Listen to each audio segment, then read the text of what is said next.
Ms. Olivieri, unmute your mic. Mute. Okay. Yes. And do I share my screen? No, we can see you. Okay. Okay. Thank you for allowing me to speak. My name is Victoria. I own Novak Global Skyway Car Service. Like many livery base owner, I have desperately tried to keep my small business open.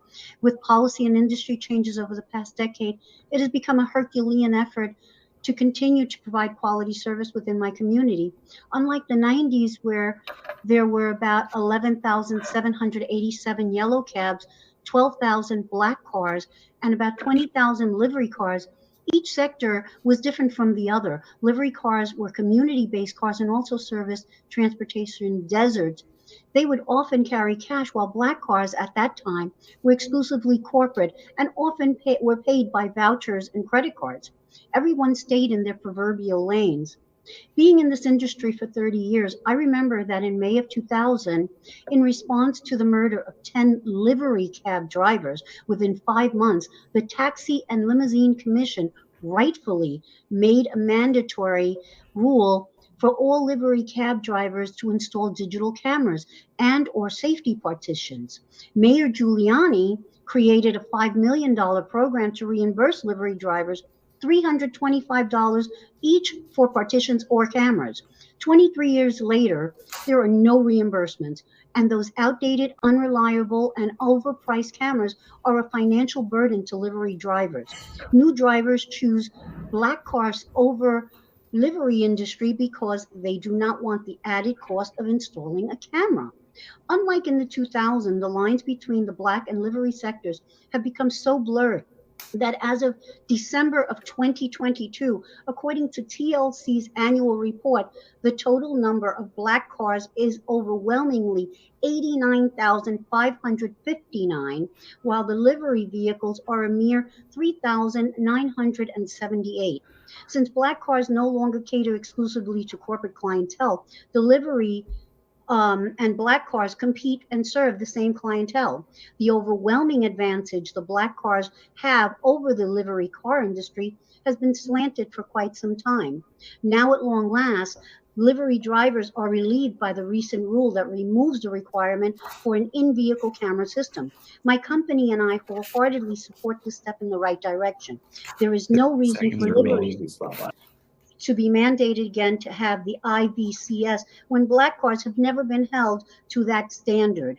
The proposed rule repealing the IVCS requirement will level the playing field for the livery sector. I thank you for repealing this arcane rule so that the liveries have a fighting chance to survive. Thank you for your time and have a wonderful day. Thank you. Our next speaker is Stephen Shanker. Excuse me, can we ask any questions? Sure, I'm sorry, go right ahead. Ms. Olivieri, can you hear me? One moment, we'll bring her back into the meeting. Thank you.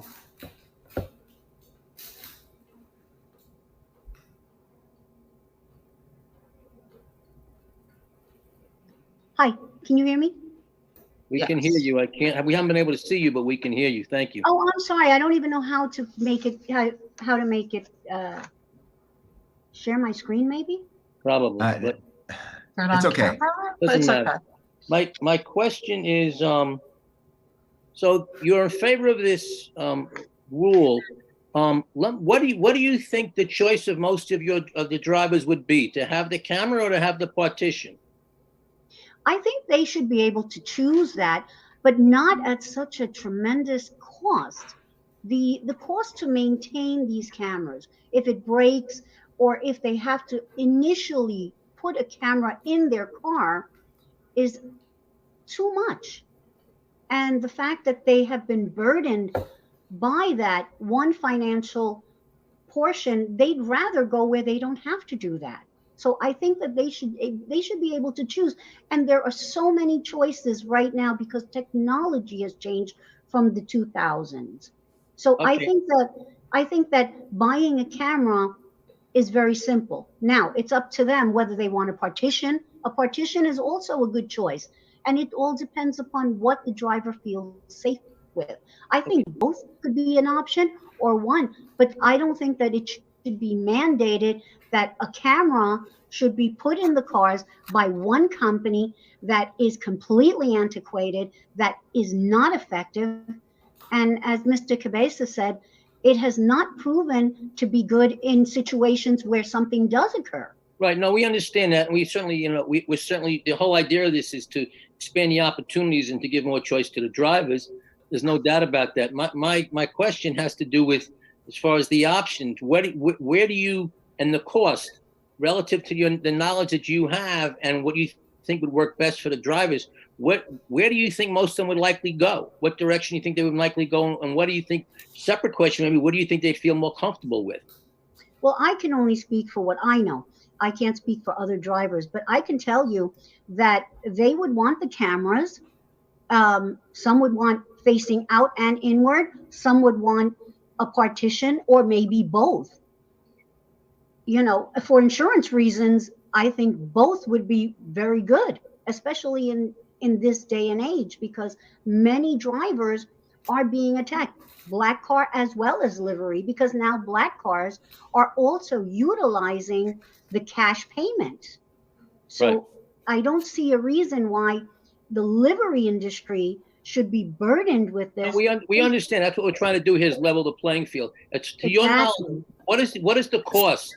What is the cost of the partition today versus what the camera system one can buy on Amazon or any place? What is your understanding of those costs? I really don't have that information or that data. I could get back to you if you'd like, and I could give you a little bit more information. But I know the cameras can be easily bought for less than $100 anywhere. Many people use them in their private cars.